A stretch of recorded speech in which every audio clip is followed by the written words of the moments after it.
The Old Firm derby was once the most explosive rivalry in world football.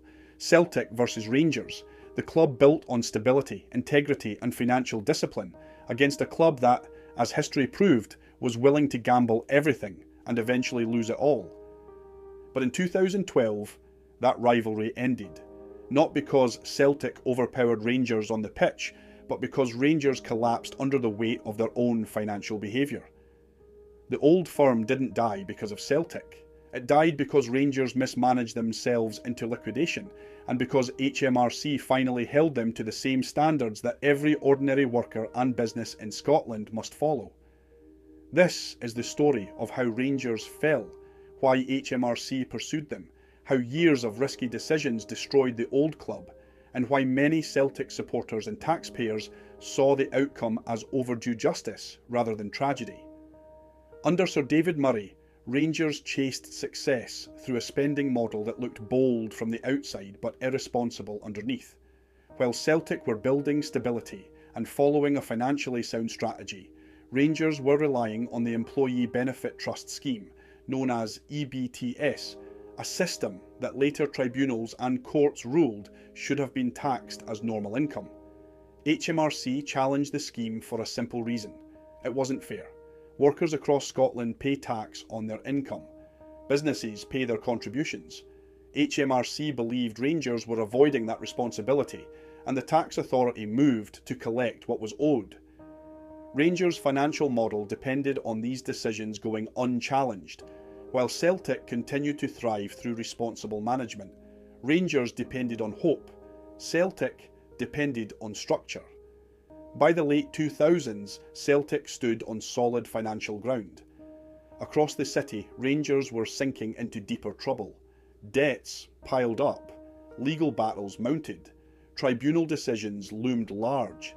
Celtic supporters had suspected for years that Rangers were spending far beyond their means, and the cracks were no longer avoidable.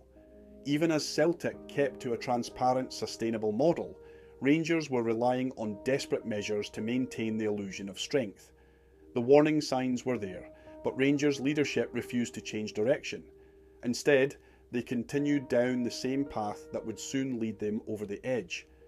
In 2011, Craig White bought Rangers for just £1. For many Celtic supporters, that alone raised eyebrows. The truth soon emerged. White had paid off the club's bank debt using future season ticket money. Revenue that Rangers had not yet earned was already gone. And while this was happening, the club stopped paying basic taxes such as PAYE and VAT. Not complicated schemes, not old disputes, just straightforward tax that every normal business and worker in the country must pay. HMRC had no choice but to intervene. For Celtic fans and the wider public, it confirmed what many believed. The situation behind the scenes was far worse than the club had admitted. By February 2012, Rangers entered administration, and the financial collapse could no longer be hidden.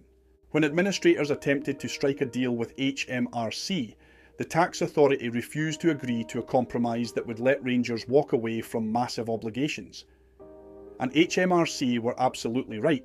Why should a multi-million-pound football club get special treatment when Celtic pay their taxes in full, when local businesses pay their taxes, when ordinary families pay theirs? HMRC held their ground. They followed the law exactly as they were supposed to. Rangers had run out of options. The debt was too large. The financial structure was unsalvageable. On the 14th of June 2012, the company operating Rangers Football Club was placed into liquidation. The original club, founded in 1872, ceased to exist as a functioning company. The Old Firm rivalry, as it had been known for more than a century, died that day. Celtic didn't kill it. HMRC didn't kill it. Rangers killed it themselves through years of mismanagement and avoidance of obligations. Celtic continued forward, strong, stable and responsibly run. Without the artificial financial pressure Rangers once created, Celtic entered an era of dominance, driven by sustainability rather than risky spending. Meanwhile, a new Rangers club began in the lower leagues, working its way back up. But regardless of what anyone claims, one fact remains unchanged. Liquidation happened. The historical continuity was broken. You can't liquidate a company, wipe away its debts, start again and pretend nothing changed.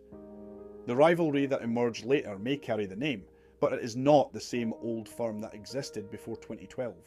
That rivalry ended the moment Rangers' financial reality caught up with them. The story of Rangers' collapse is not just about football, it is a story about responsibility, about fairness, about what happens when a club ignores the rules that everyone else must follow.